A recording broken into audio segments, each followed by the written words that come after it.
Здравствуйте, господа. Я отвечу сегодня на вопросы, которые вы задаете мне в прямой трансляции на моем сайте aduiko.com, а также я вижу трансляцию, которая сейчас прямо проходит в ТикТоке. Итак, Вера Кирендясова. Добрый день, уважаемый Андрей Андреевич. Здрасте.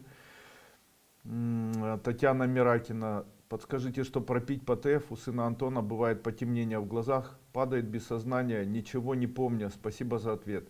В случае, если без сознания падает, это может быть заболевание, связанное с сосудами.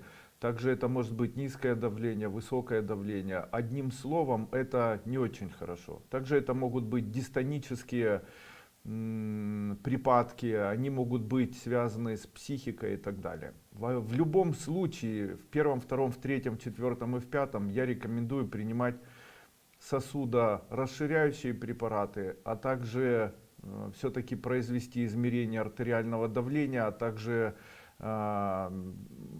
провести исследование сосудов шеи, сосудов коронарных, сосудов сердца, в общем, все для того, чтобы определить, какой же все-таки диагноз.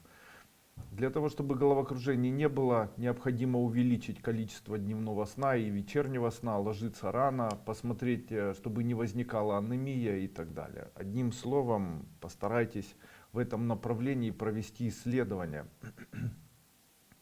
Людмила, какие ваши рекомендации по приему препаратов ТФ при лимфоме диффузной форме Б крупноклеточного типа в стадии ремиссии после химиотерапии, лучевой терапии? Можно ли производить очищение организма? Любое онкологическое заболевание есть следствием сбоя обмена веществ, и самые простые способы, не бывает простых способов лечения онкологического заболевания, но существуют способы, которые достоверно помогают. Один из способов — это прием препарата битулин.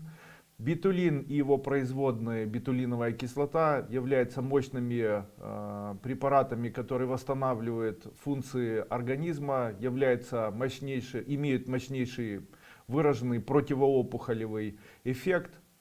Я в свое время хотел покупать битулин на территории Китая, его здесь расфасовывать в Украине и продавать. Когда мы привезли битулиновую кислоту и битулин с территории Китая, оказалось, что данный препарат является обычным экстрактом коры березы и к битулину никакого отношения не имеет. И после чего решили найти все-таки битулин как вещество на территории постсоветского пространства. Наши поиски не увенчались успехом, так как битулин никто не производит, а тот битулин, который производит, является просто экстрактом коры березы и не является веществом битулин. Поэтому нам пришлось самостоятельно изготавливать битулин вещество, и в данный момент мы торгуем веществом битулин 76,3, по-моему, %. В одной капсуле находится 500 миллиграммов, поэтому очень рекомендую принимать данный препарат при онкологическом заболевании. Рекомендую принимать 3000 миллиграммов в день, то есть это 6 таблеток в день. Является мощнейшим онкопротектором, является онкоподавляющим веществом, противоопухолевым и так далее. В дальнейшем мы еще выпустим битулиновую кислоту, ожидаем выпуск битулиновой кислоты со дня на день. Вернее, мы ее уже изготовили, сейчас проходят аттестацию и легализацию, получение сертификатов и всего остального. По поводу онкологических заболеваний я всегда считал и считаю, что полное описание онкологических заболеваний мы можем найти, рассматривая цикл Кребса. То есть клеточная система катаболизма и метаболизма, обмена веществ в клетке является знанием того, каким образом или что происходит в момент появления опухолевидных новообразований в человеческом организме. Не напрасно процесс перехода или процесс окисления, процесс формирования пируват-киназы, процесс расщепления молочной кислоты, он виден всегда в некоторых показателях крови, допустим, показатель пируват-киназы, который растет у онкологически больных людей, тем самым говорится о том, что это все связано с появлением процессов неделения, вернее появления опухолевидных новообразований является одним из параметров для постановки диагноза. И, конечно же, основой всего является накопление молочной кислоты в организме человека. Второй принцип — это накопление свободных радикалов, которые возникают при окислительном процессе, который происходит путем ацетилирования, то есть через дыхание, и путем метилирования через пищеварение. И вот такие процессы, они приводят к тому, что происходит расщепление аминокислот, усвоение белка, усвоение элементов, и в этом случае появляется молочная кислота, которая накапливается, либо появляются свободные радикалы, и здесь два пути. Первый путь — это выведение или ускорение процесса выведения из организма вот этих свободных радикалов, или перенакопление углекислого газа, или перенакопление молочной кислоты путем увеличения дыхательных циклов. В этом помогут мои дыхательные циклы, о которых я рассказывал в прошлом видео. Это просто активное дыхание с раскачиванием диафрагмы по методу Патрула-Далкара. Как это делать? Обязательно перейдите на мой канал «Тибетская формула. Спасительные рецепты» в YouTube или на мой канал Андрей Дуйко в YouTube. Найдите дыхание по методу Патрула-Далкара и внимательно посмотрите мой мастер-класс или мои видео, где я показываю, рассказываю, каким образом необходимо производить вот такие циклы дыхательные или дыхательные упражнения. Смысл их заключается в том, чтобы увеличить процесс выделения, ускорить процесс окисления и метаболизма. Второе — это использование моего препарата цистин, который убирает свободные радикалы из организма. Это применение препарата цистин по 2 таблетки 3 раза в день. И применение препарата битулин. Буквально по 6 таблеток на протяжении дня, на протяжении хотя бы 2-3 месяцев. Если хорошие результаты, да, после химиотерапии проведенной, в большинстве случаев применение препарата привело к тому, что у человека не появляется вторичного метастазирования, и в общем очень хорошие результаты. Андрей Андреевич, подскажите, пожалуйста, сколько нужно принимать ваш рутин с лечебной целью? Рутин является органическим антибиооксидантом или антибиоокислителем, и фактически имеет ярко выраженное антиоксидантное действие, антикоагулянтное действие.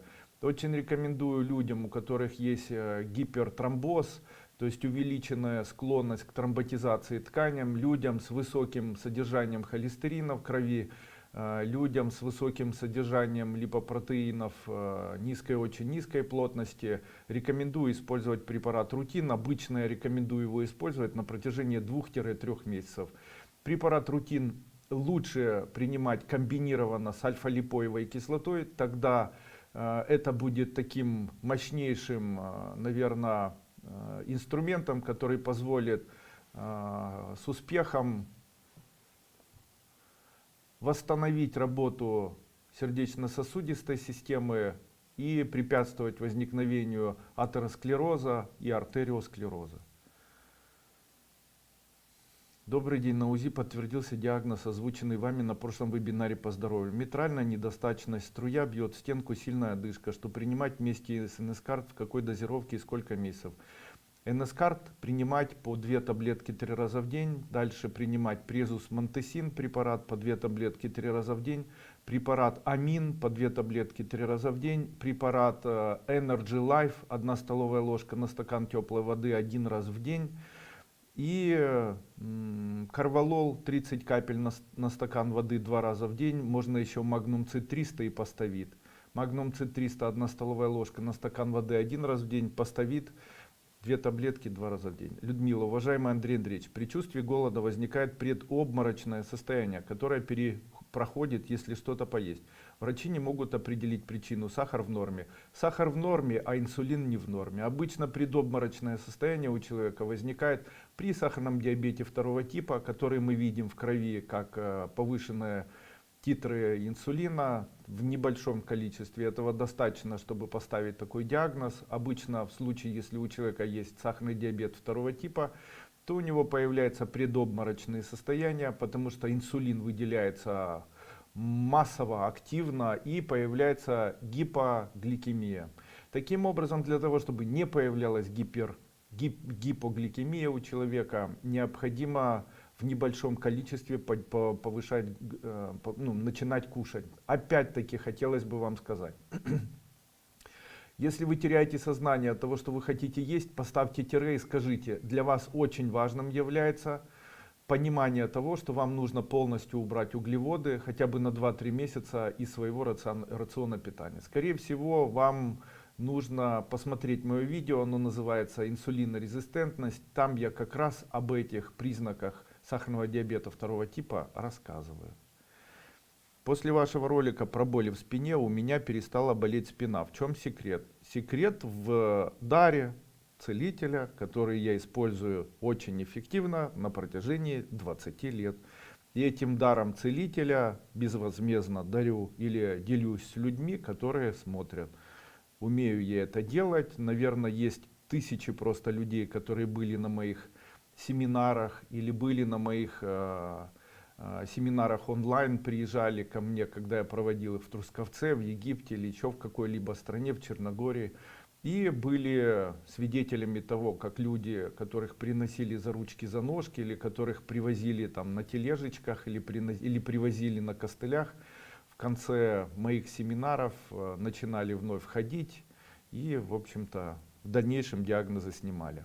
Особый пример — это Роман, у которого детский церебральный паралич, который в прошлом году стал чемпионом России, насколько я помню, в теннисе настольном. При этом, когда в Египте я проводил семинар 10-дневный, то близкие его привезли, и он был совершенно в печальном состоянии. И это тот человек, который кричал во время семинара: «У меня отнялись ноги, Андрей Андреевич, все, мне конец». Утром принимаю индопамид и в обед лазартан 100, а вечером максонидин. Второй год, правильно? Да, это правильно. Это говорит о том, что у вас есть, у вас и адреноблокаторы используются, и лазартан, в нем находится гипертензивное вещество или блокирующее гормон гипертензин. И что вы там принимаете? Максонидин, общее успокоительное действие, это новый совершенно такой препарат, ну, очень нравится.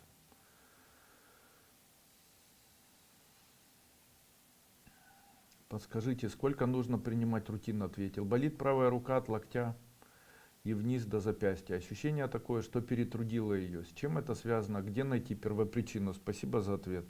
Это может развиваться артроз, ну а как правило это связано с ущемлением шейного отдела позвоночника, возможно формирующимся артрозом, или может быть листозом, или протрузией дисков, или может быть даже грыжей шморля.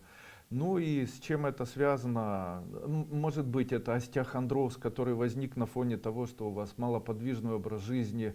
Может быть наоборот очень большие нагрузки. Ну, вам же от этого не легче, что мы нашли эту первопричину. Здесь важно, чем же это все устранять.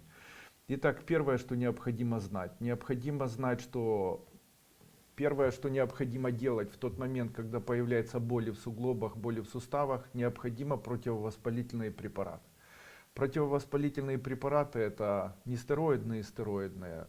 Нестероидные препараты — это Мовалис, диклофенак. Можно принимать Мовалис по одной таблетке 2 раза в день или диклофенак по одной таблетке 2 раза в день. Использовать противовоспалительные мази нестероидные, медицинские. Это препарат, допустим, там диклофенак гель. Можно использовать мои мази. У меня есть серная мазь, она очень хорошо действует, как раз устраняет такие воспаления. Это мазь, которая называется Габана. Вторая есть мазь, называется Золотой бальзам Дуйко. В случае, если это проблема позвоночника, необходимо принимать мой препарат, называется Вертебрализ, по одной таблетке 2 раза в день, смазывая при этом позвоночник мазью вертебрализовой. Также в случае, если это артроз, то применять можно хондропротекторы. В моей компании это коллаген, это глюкозамин, хондроитин, Можно приобрести в аптеке и первое, и второе. Ну, в общем, так.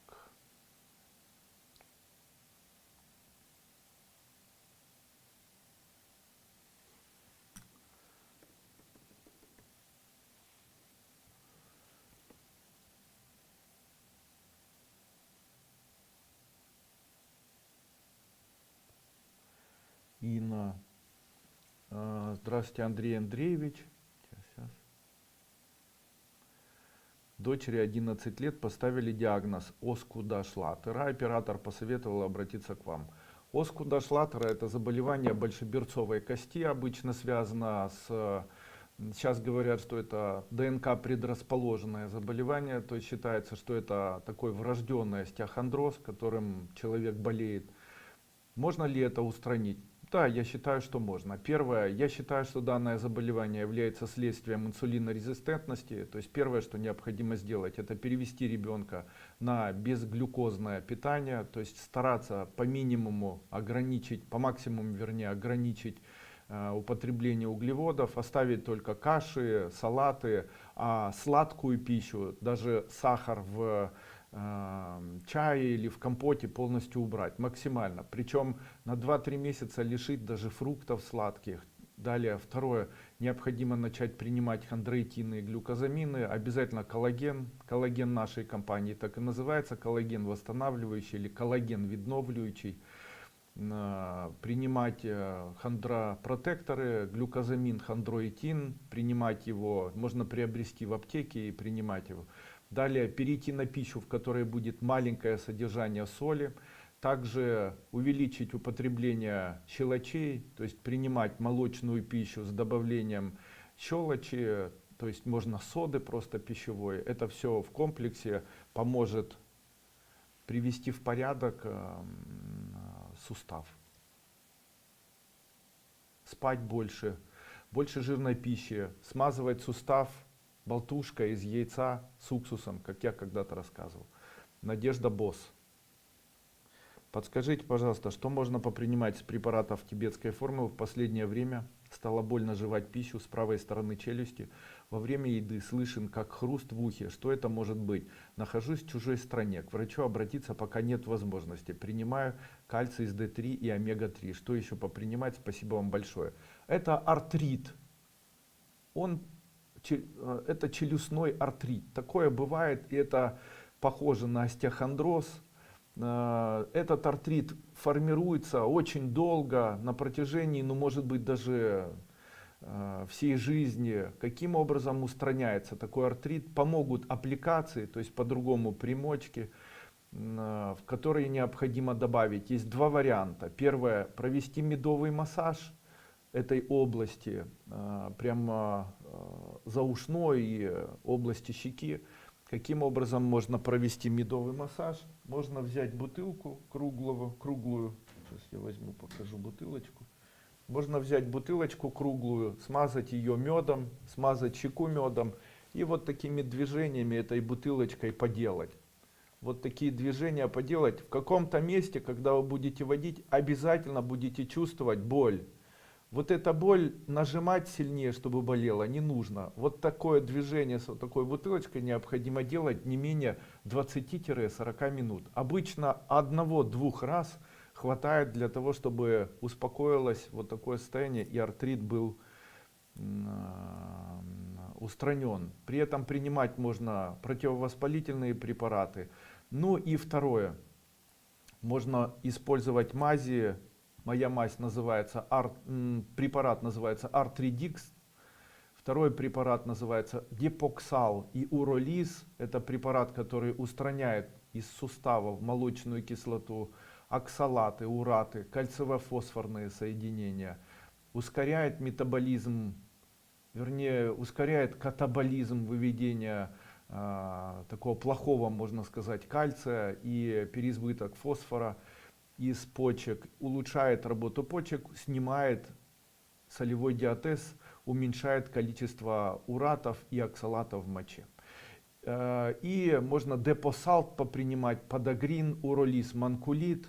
Это для всех людей, у кого есть проблемы тазобедренных суставов, проблемы плечевых суставов, бурситы или проблемы там, кисти или суставов кисти.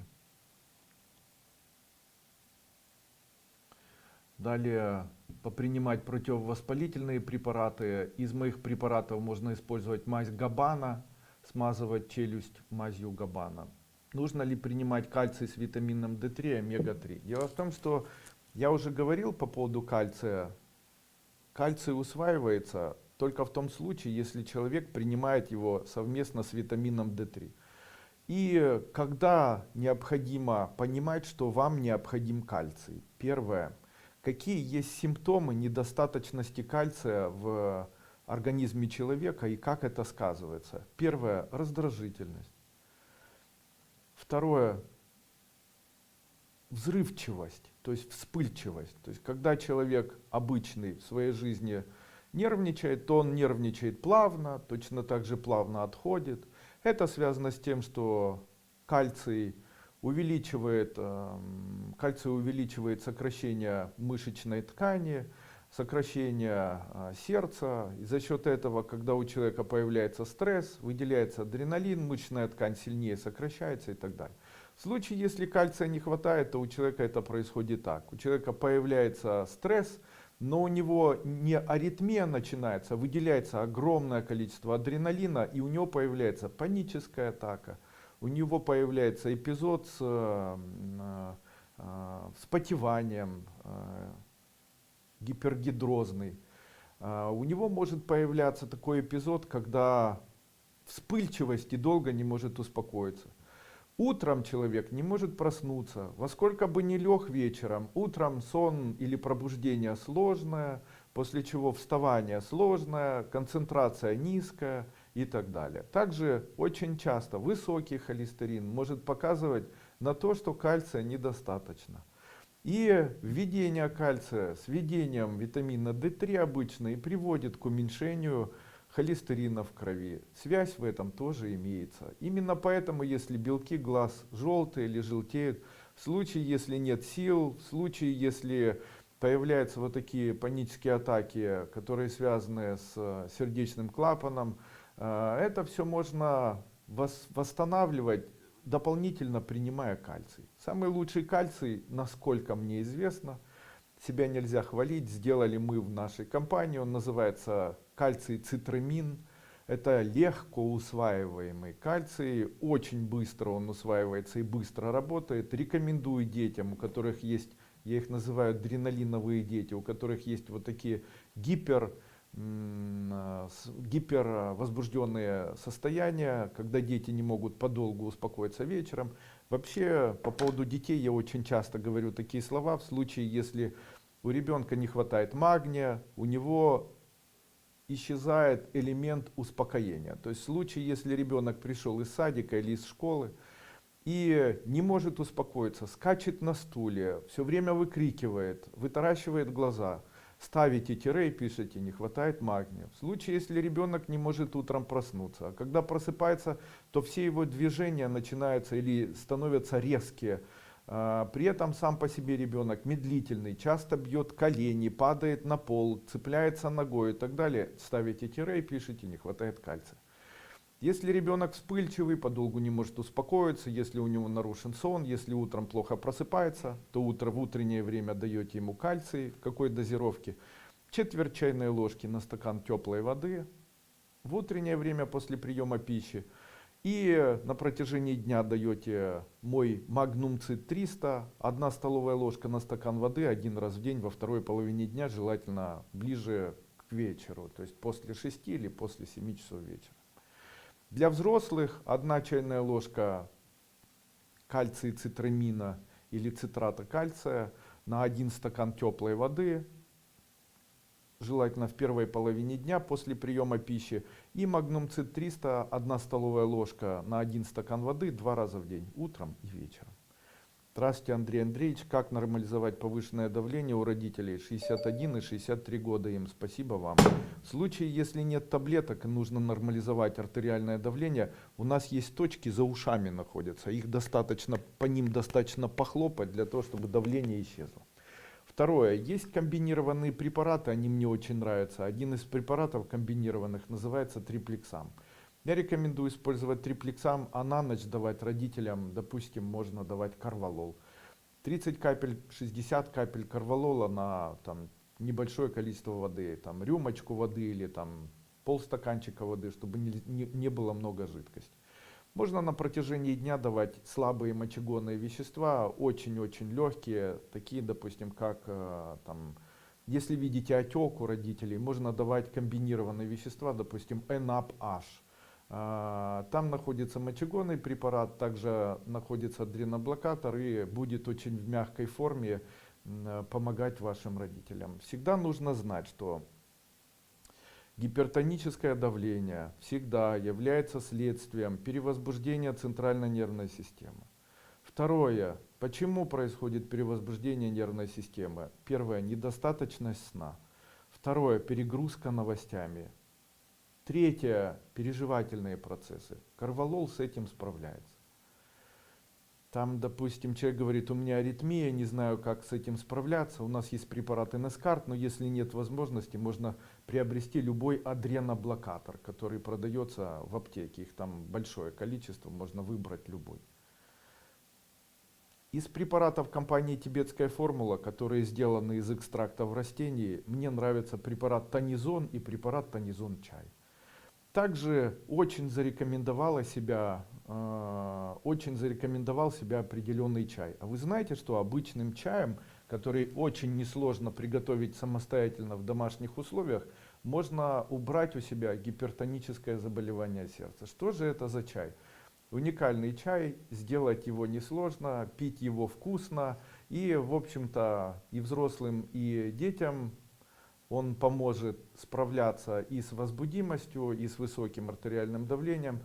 Данный чай готовится из кожуры грейпфрута. Берете грейпфрут, после чего сдираете с него кожуру, после чего высушиваете ее, делаете из нее порошок и завариваете 1 столовая ложка на 1 стакан воды.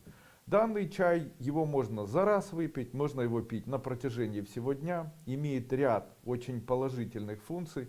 Одна из которых это очищение почек, мочегонный эффект, очищение желчного пузыря, очищение печени от камней билирубиновых, там, холестеринов, увеличение общего ТФ, то есть появляется у человека энергия в организме. Ну и как побочный эффект это улучшение общего артериального давления. Грейпфрутовый чай – стоп-атеросклероз. Грейпфрутовый чай – одно из великолепных средств, которое может справиться в мягкой, щадящей форме с затяжными атеросклерозами, их сопутствующими заболеваниями, там, окклюзиями, стенозами, ну и там чем-то еще.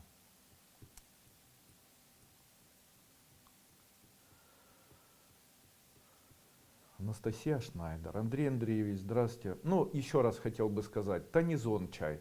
Принимайте чай Тонизон, его можно приобрести в моей компании aduiko.com. И препарат, который называется Тонизон в таблетках. По 2 таблетки 3 раза в день. Не забывайте, есть в нашей компании разработанное мной средство, оно называется ЕМА. ЕМА это средство, которое является средством для борьбы с атеросклерозом. Расширяет сосуды, лечит атеросклероз. Как известно, атеросклероз является принципиально тем заболеванием хроническим, которое приводит к дальнейшему появлению гипертонических кризов. Поэтому одно из свойств препарата ЕМА, он жидкий, заключается в том, что он очень эффективно и очень быстро устраняет атеросклероз даже из сверхтонких сосудов или сверх маленьких сосудов, восстанавливает интим сосудов и, в общем-то, является мощнейшим вазодилататором, и очень рекомендую его применять людям с артериальной гипертензией, с высоким артериальным давлением, с постоянными кризами. Принимается он по чайной ложке на стакан воды 2-3 раза в день. Также рекомендую его принимать так: 1 чайная ложка манкулит, 1 чайная ложка уралис и 1 чайная ложка препарата ЕМА. Все это в 1 литр воды, и туда добавляется 1 столовая ложка каолин. Взбалтывается это все и небольшими глотками на протяжении дня человек должен выпивать. Данное средство поможет похудеть, избавить человека от атеросклероза, от мочесолевого диатеза, от мочекислого диатеза, поможет восстановить функции сердца, уберет аритмию, экстрасистолию. Если добавить туда НС-карт, уберет брадикардию. Одним словом, препарат, который, или вот такая болтушка, которая очень мягко снизит вес, поможет одним словом справиться с целым рядом заболеваний, которые связаны с сердечно-сосудистой системой. Елена, уважаемый Андрей Андреевич, добрый день, спасибо. Добра и счастья вам в вашей семье, спасибо. Елена, 58 лет. В 2013 году было кровоизлияние в мозг слева. Мальформация, принимаю препараты тибетской формулы. После этого через 2 года стала боль и тяжесть в левой ноге. Отек на стопе возле пальцев, боль под коленом. Частично нет чувствительности. От колена к стопе с левой наружной стороны слабеет при быстрой ходьбе. Подворачивается на ровном месте. Приобретала мазь для ноги, но справиться с этой проблемой никак не удается. Подскажите, пожалуйста, какие препараты мази ТФ нужно принимать, чтобы восстановить здоровье? Огромное спасибо за ответ.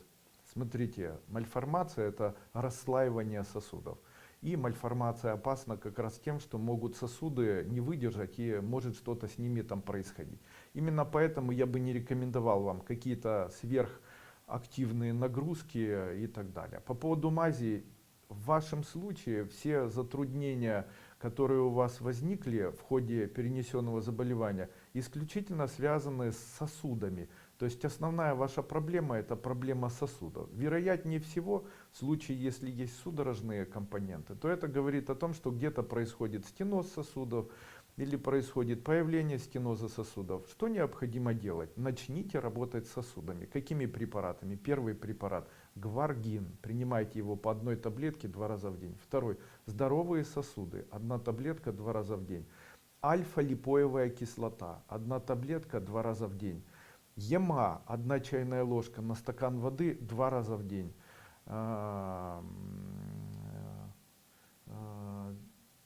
Можно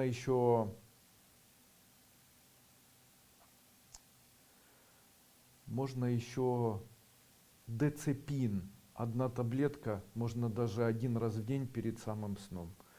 Также из рациона питания необходимо по возможности убрать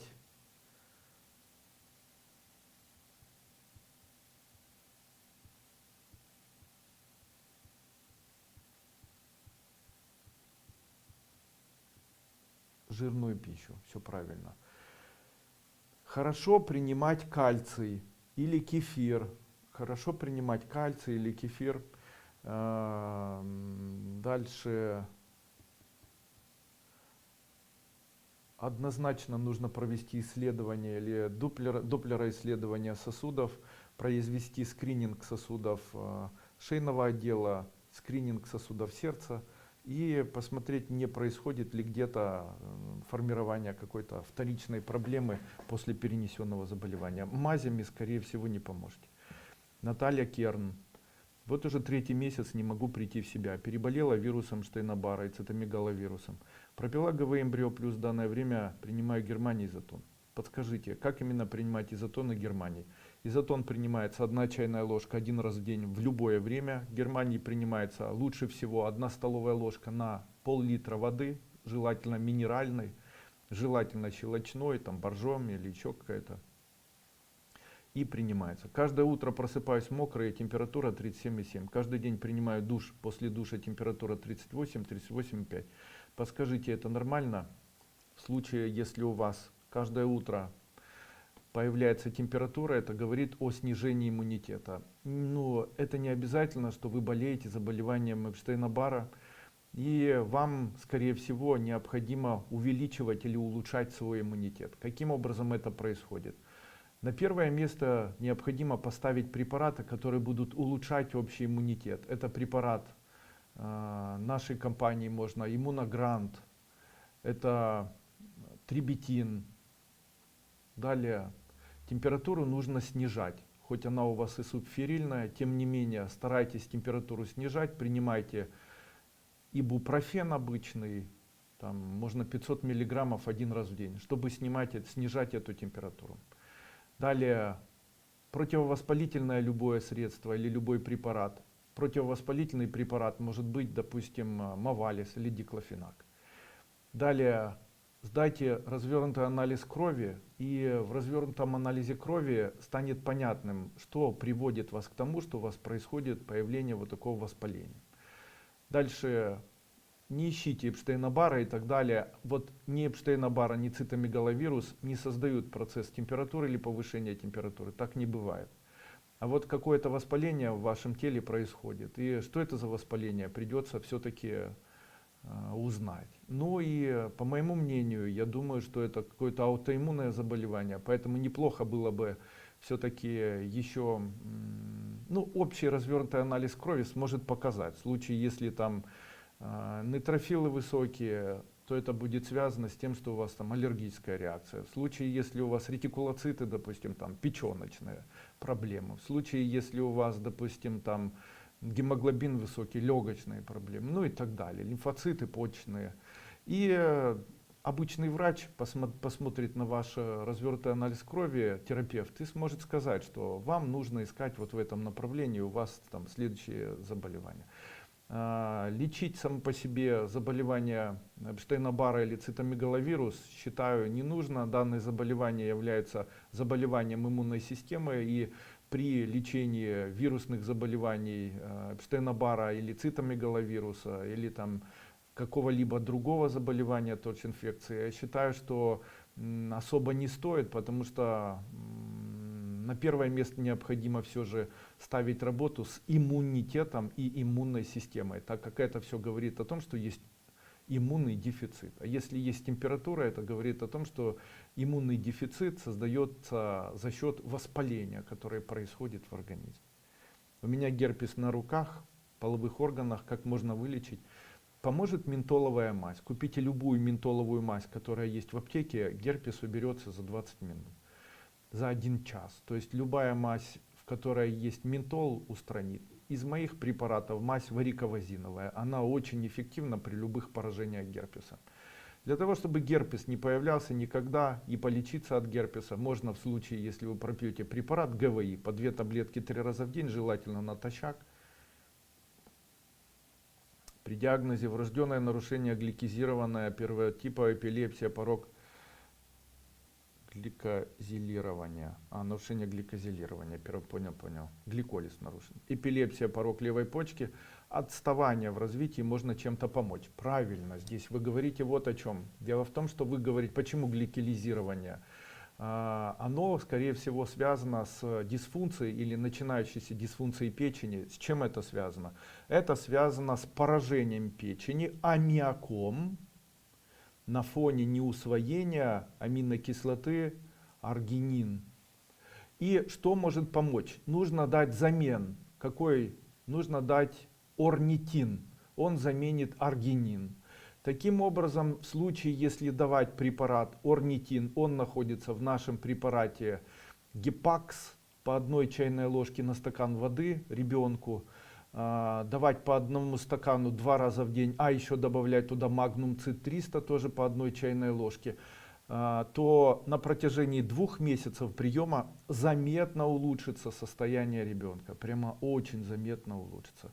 Эпилепсия на фоне приема, что необходимо ребенку еще дополнительно давать? Что необходимо ребенку еще дополнительно давать? Смотрите, я уже говорил о окситоцине.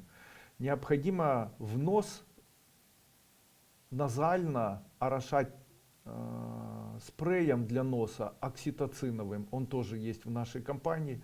Таким образом, ребенок будет более сконцентрированным. Кстати, ко всему можно добавить мнемонорм. Это улучшит восприятие. Почему так произошло? Что это такое вообще? Оказывается, в молоко для того, чтобы не скисало, очень часто добавляют аммиак. Также любые поражения печени, там, герпевирусными инфекциями, какими-нибудь там ретроинфекциями, там, любыми инфекционными заболеваниями, ОРЗ. Может происходить инфицирование печени, сначала инфицирование крови, после чего инфицирование печени. И в этом случае печень, она не справляется с расщеплением определенных белков, белок-полимер, и не получает из белка полиполимер уже, которым является там карбоновая кислота, то есть аминокислота. И вот как раз неусвоение может приводить, неусвоение аргинина может приводить как раз к тому, что появляются судороги, судорожные накопления. И одна из задач — это купирование максимально у ребенка формирования дополнительного аммиака. И это необходимо делать за счет работы с печенью, поэтому необходимо купить чай тантал и давать ребенку, чтобы он пил такой чай. И давать ему препарат Гипакс по 1 чайной ложке на стакан воды, чтобы он тоже пил такой вот препарат. Это в комплексе заметно устранит в дальнейшем и само заболевание эпилепсия. Бороться с эпилепсией до момента, пока накапливается аммиак, бессмысленно. Виктория Солодка. Андрей Андреевич, что еще принимать при коронавирусе? Тест не сдавала. Была температура, головная боль, болели суставы. Сейчас заложила, слабо откашливаться. Принимала гриб депо, демелон, капустянка, трибитин, битулин, эмбрио плюс изотон. Пью соду Германии, серебро, ингаляции. После них легче. Может, надо антибиотик? Обязательно нужен антибиотик. Дело в том, что вирус, особенно коронавирус, это вирус, который дуплицируется особым, очень быстрым образом. Если нарисовать картинку обычного вируса,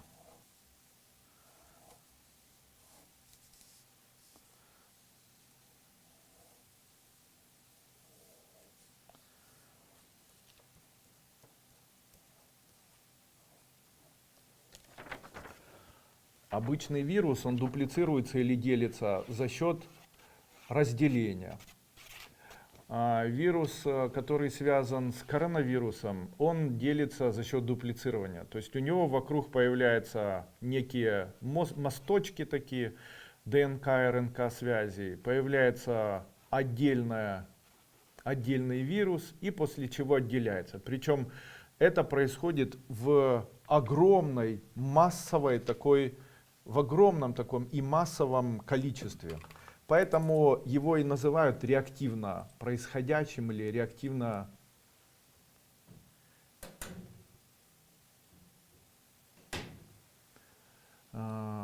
действующим.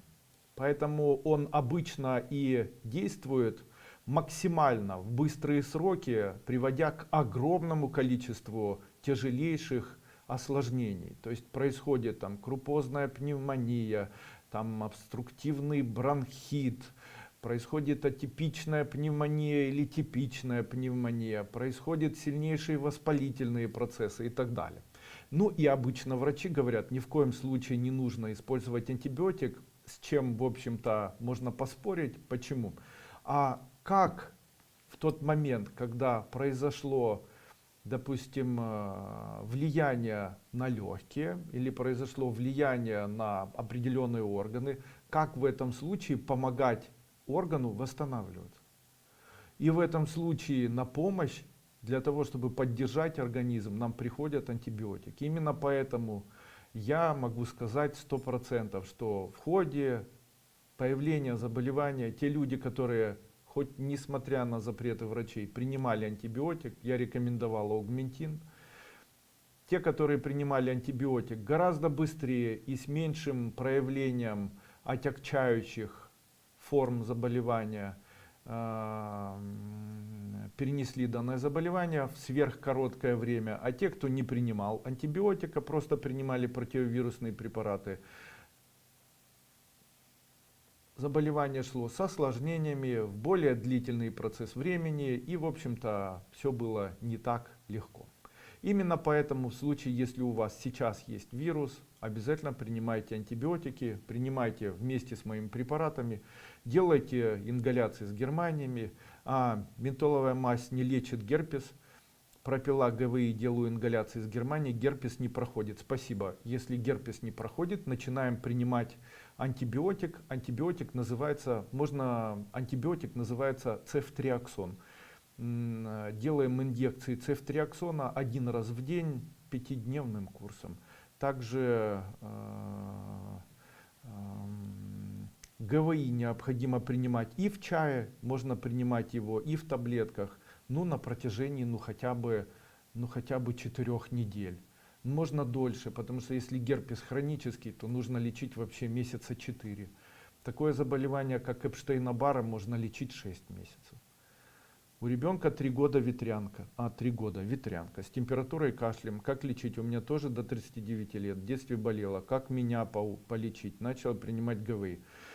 В случае, если у ребенка ветрянка, то ветрянка не лечится. Необходимо просто питье, щелочное питье, необходим постельный режим, иммунные препараты, можно афлубин какой-нибудь, спрей или там капли гомеопатические. В случае, если у вас температура 39, это говорит о том, что у вас другой вирус. Потому что если вы переболели, то вы ветрянкой болеть уже не будете. И вам необходимо принимать противовоспалительные препараты, это, допустим, ибупрофен, и принимать можно антибиотик в зависимости от ваших симптомов, которые есть. Из моих препаратов каким образом лечить? В случае, если у вас появились кашель, появилась ангина, ангина убирается препаратом ангин, стопангин, грипп убирается грипп-депо. Есть еще такой препарат Лизам для детей, чтобы горло не болело, устраняется препаратом Лизам.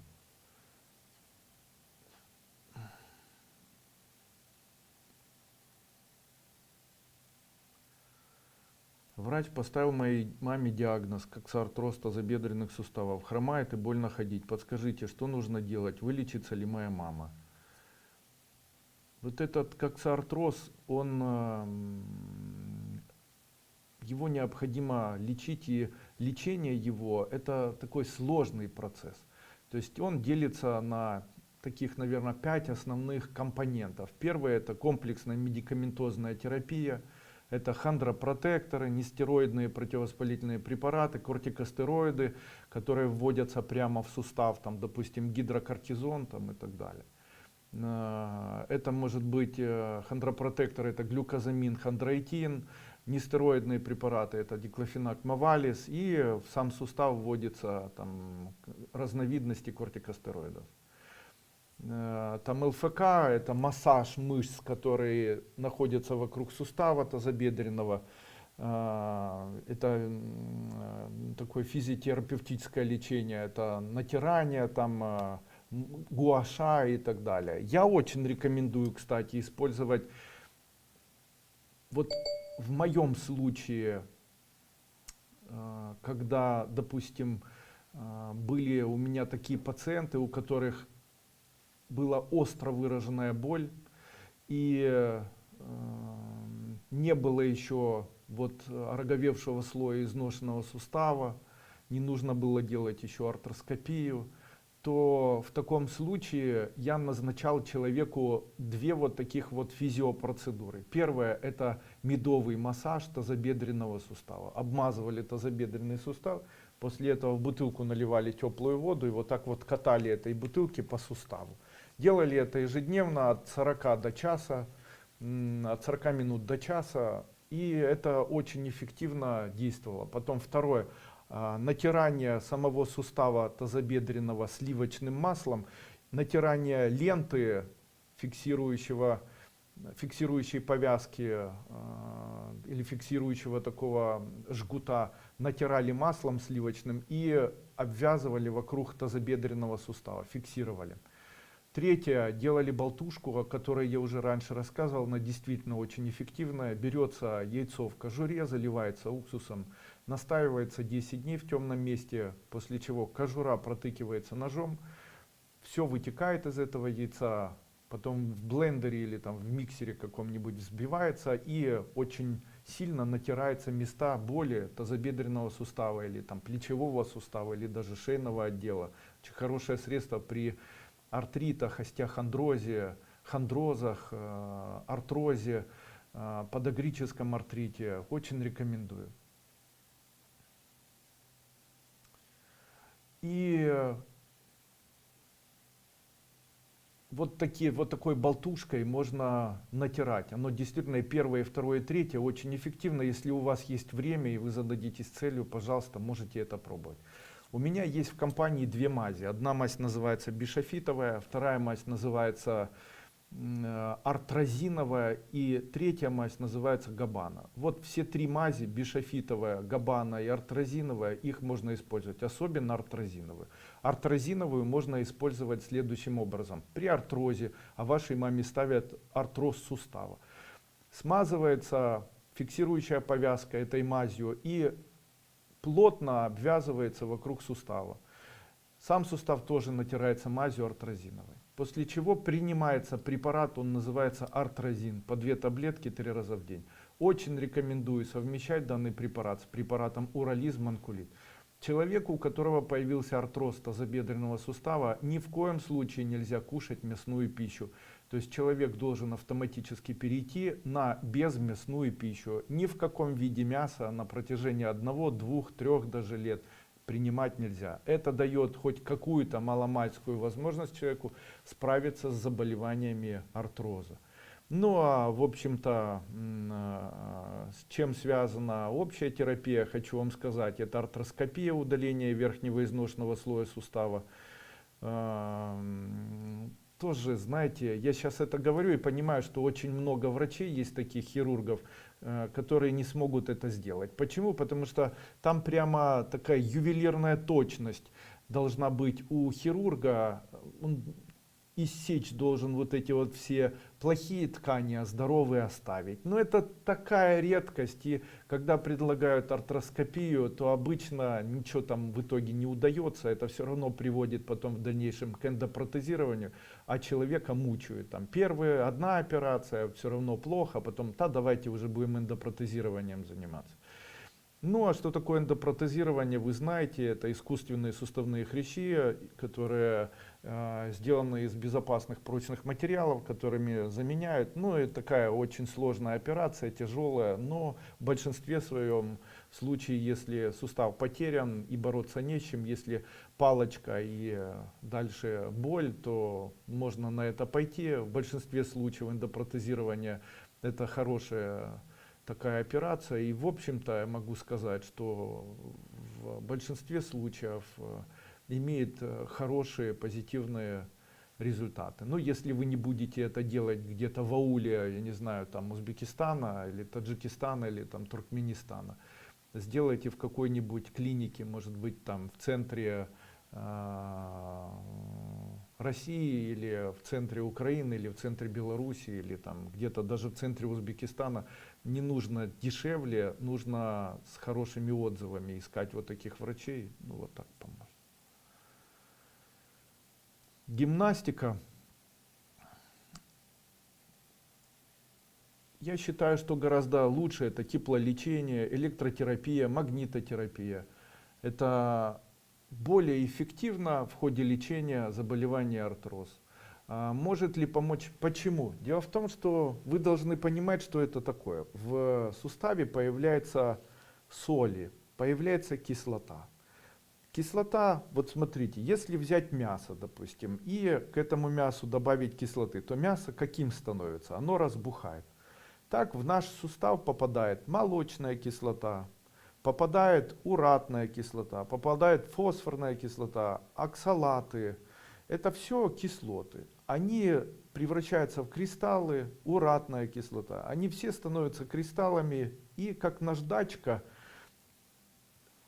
сам коллаген, которым покрыт сустав, он становится толстым и мягким. А кристаллы начинают как наждачка это все вышлифовывать. Происходит ороговение верхней части сустава, такой появляется изношенный слой, и он ороговевает, еще больше как бы фиксирует, и человек не может там разогнуть ногу, не может согнуть, не может повернуть и еще что сделать. Это уже такие необратимые процессы. Они в дальнейшем приводят к окаменению, стиранию самого сустава и так далее. Ну и в этом случае, вот смотрите, если сам сустав, он мягкий, а в нем находятся вещества, которые, как правило, связаны с тем, что человек очень много употребляет мяса, очень много употребляет сладкого, алкоголя. Ну и вот человек, что нужно, ожирение у этого человека, что нужно сделать? Ну первое, что нужно сделать, это максимально убрать у такого человека из рациона питания мясную пищу, сладкую пищу, какую есть каши, салаты. И то салаты так даже уменьшать, потому что могут вызывать появление оксалатов. Но оксалаты и салаты, они между собой не связаны, это похожие названия. Оксалаты это появление, увеличение оксалатов, это пурины.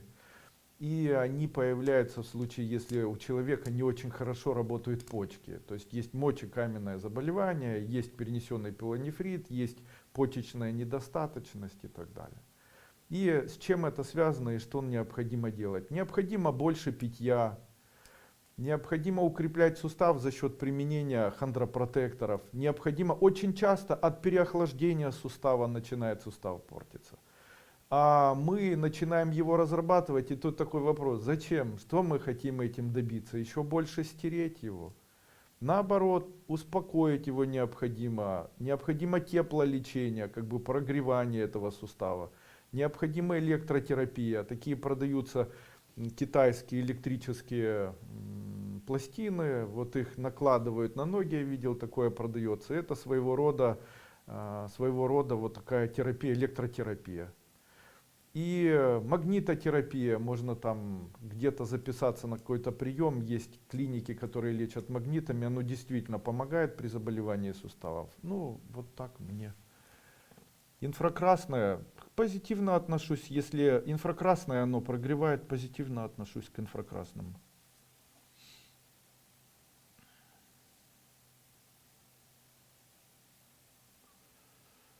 Здравствуйте, проблем немного, по здоровью немало, употребляю ТФ по вашим рекомендациям. Как влияет на желудок и печень? Неужели нет противопоказаний?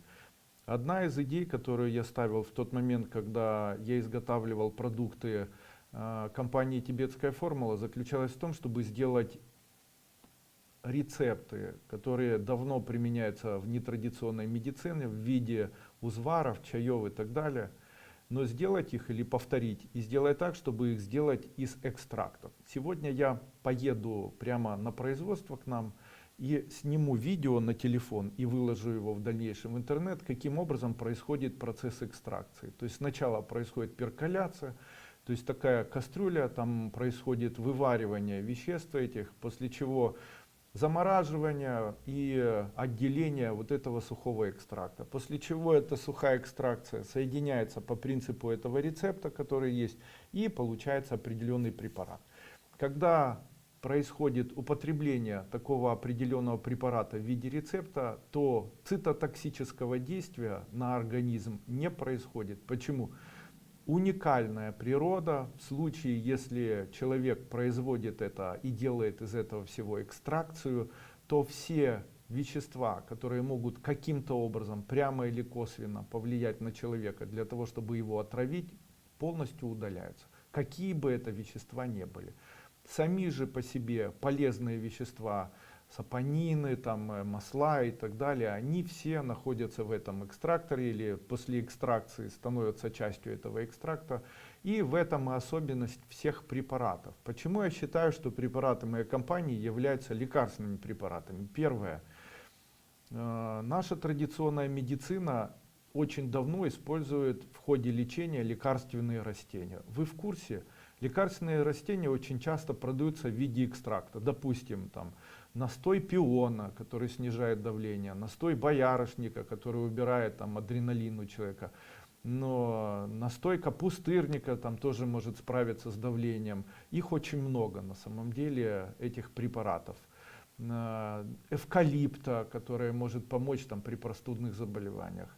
Дальше, сами по себе продаются чаи. Мы часто можем принимать чаи из лекарственных растений, какие мы там знаем. Ромашка является мощным антисептиком. Можно принимать в случае, если есть заболевания, там, отравление, ботулизм, заболевания с увеличением стрептококков, там, анаэробных или аэробных инфекций кишечника. там промыть рану можно настоем ромашки, при отравлении можно настой ромашки попить, полынь там лекарственные, ну там очень много этих растений. То есть можно сказать, есть ряд препаратов, допустим, какой-нибудь такой особенный препарат, это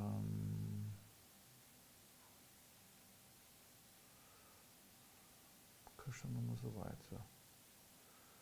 Ну ладно. Если наша медицина считает, что лекарственные растения можно использовать как лекарственные препараты, делая из них экстракты, то я пошел немножко дальше. Я взял экстракты растений лекарственных, соединил их между собой по синергичным компонентам. И у меня получились самые настоящие препараты, которые сделаны из лекарственных растений. Тогда как могут действовать БАДы, которые сделаны в виде экстрактов и созданные из лекарственных растений? Они являются лекарственными БАДами. Правильно? Ну вот и вся математика. Могут ли они влиять на печень и так далее? В большинстве своем нет. Наталья Керн. Спасибо за ответ. У сына Саши аллопеция ареата, тотальный аутоиммунный тиреоидит. Очень стал бояться людей, уходит в себя, стал плохо учиться. Говорит, спрятался бы далеко, чтобы никого не видеть, не слышать. Это недостаточность кальция. После этих слов я бы с ним спряталась очень далеко, очень беспокойна за сына. Тревога, страх, сильные переживания. Подскажите, что еще попринимать?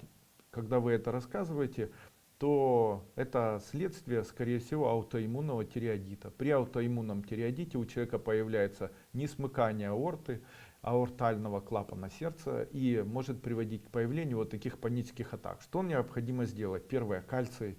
Давайте ему цитрат кальция, 1 чайная ложка на стакан воды. Второе, препарат Паставит и препарат Диторекс. По 2 таблетки 4 раза в день. На ночь давайте 30 капель карвалола на столовую ложку воды. Через 1 месяц вы не узнаете своего сына, он вновь станет там активным. Почему аллопеция? Аллопеция является тоже в большинстве своем недостаточностью кальция. Также в случае, если аутоиммунный тиреоидит, то можно попринимать йод содержащие препараты. Это фукус, лопчатка, вот такие можно приобрести в аптеке. Или мой препарат Д-йод. Забыл сказать, будете принимать кальций, обязательно принимайте его совместно с препаратом D3. То есть D3 йод. У нас в нашей компании есть такой препарат. По 2 таблетки 3 раза в день. Отдельно можно йод попить по столовой ложке раз в день. Волосы для того, чтобы быстро выросли. Для того, чтобы быстро выросли волосы, используйте артраминовый спрей. Также есть ампулы для волос, называется Трихо Потенциалиум. Андрей Андреевич, подскажите, что СТФ маме пропить, если есть ишемическая болезнь, стенокардия, жаба? Значит, вы говорите, скорее всего, о сердечной астме. Сердечная астма, или по-другому стенокардия, является заболеванием сердечной недостаточности. Очень рекомендую. Первое. Препараты, стимулирующие дыхание. Это препараты, допустим, с высоким содержанием азота. Что это за препараты? Это препараты, можно применять аналоги Виагры. 1 таблетка 1 раз в день. Второе. Стимуляторы сердца. Это эхиноцея, это женьшень. В моей компании есть препарат, он называется мускус. Можно давать 1 чайная ложка мускуса 1 раз в день с водичкой. Второе. Презус мантесин по 2 таблетки 3-4 раза в день. Тутус и молодило. Тутус и молодило. Или житедан. Тутус, житедан, презус мантесин. По 1 таблетке 3 раза в день. Из медицинских давайте стимуляторы сердечного сокращения. Также с высоким содержанием азота. То есть это препараты, аналоги Виагры. Далее.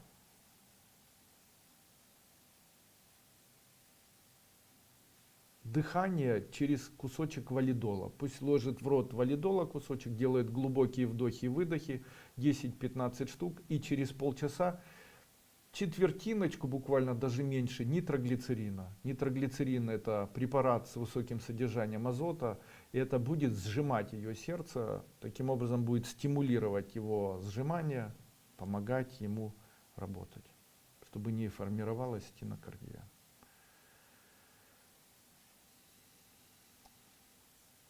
Вы мне ответили на вопрос по заболеванию мальформации. Есть наличие препарата Инескард подходит, Гвардин подходит, Морбустоп можете пока не пить. Рейтона тоже можно. Можно ли эти препараты пропить? Да, можно. Они все вам подходят.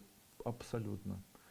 Морбус пока можете. Его совместно с этими препаратами не нужно. А то, что у вас морбус, это говорит о том, что у вас судороги.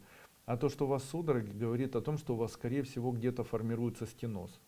Для того, чтобы стеноз не формировался, необходимо пропить антикоагулянты и препараты для устранения тромбозов сосудов. Ну вот рутин можно.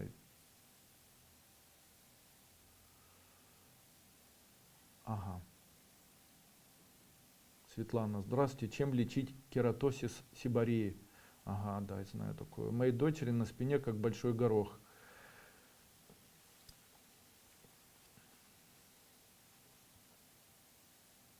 Еще ни одного случая не встречал в своей жизни, чтобы можно было убрать не медицинским способом. Но считается, что убрать можно, я читал такое в книжках.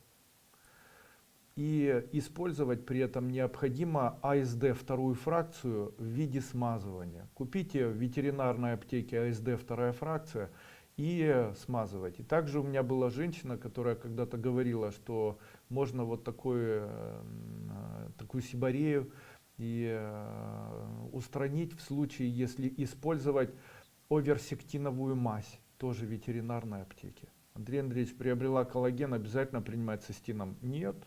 Но я принимаю с цистином для омоложения, без цистина для суставов. У мамы прямо сейчас поднялась температура до 40.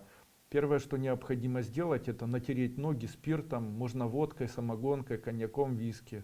Это снимет температуру. И бегом за ибупрофеном. Таким образом, мы противовоспалительными. Я желаю вам всем здоровья. Пусть у вас будет здоровье и не болейте. Сейчас вы должны знать, что после того, когда люди перенесли популярный вирус, о котором вслух говорить нехорошо, у меня один канал уже блокировали один раз, поэтому не хотелось бы, чтобы второй раз меня блокировали, поэтому вслух говорить о популярном заболевании и очень плохом заболевании не хочется. Тем не менее, когда люди болеют этим вирусом, никто им не говорит, что будет потом, а потом начинаются депрессивные эпизоды. Дело в том, что перенесенное заболевание вирусное, которым болеют сейчас, у которого такая же корона, как у шута, является, приводит в дальнейшем к появлению беспокойства, приводит к тому, что появляются панические атаки, депрессивные эпизоды. Чем лечить? Кальцием. Принимайте кальций. В действительности это очень эффективно. После перенесенного заболевания вируса панические атаки можно остановить путем принятия кальций-содержащих препаратов. Кальций-содержащие препараты — это цитрат кальция, карбонат кальция. Можно принимать в комплексе. В нашей компании есть препарат кальций, магний, цинк. Вот можно его прям принимать кальций, магний, цинк по 2 таблетки 3-4 раза в день. Также, если не устраняются панические атаки, которые могут проявляться в виде того, что там, синдром беспокойных ног перед сном, не можете перед сном заснуть, не можете лечь спать и себя заставить и так далее. То есть утром появляется еще и ощущение, что там кто-то преследует, что-то должно произойти, кто-то там нападет. Появляются внезапные стрессовые ощущения, в пот бросает, температура поднимается, бессилие внезапное, или эйфория, или наоборот депрессивное состояние, обсессия или компульсия. Все это можно устранять путем увеличения приема препарата Поставит, Гитарекс, чай и цитрокальцимин. Очень рекомендую. Большое спасибо, будьте здоровы, до свидания, друзья. Все препараты, о которых я говорил сегодня в ТикТоке, можно приобрести на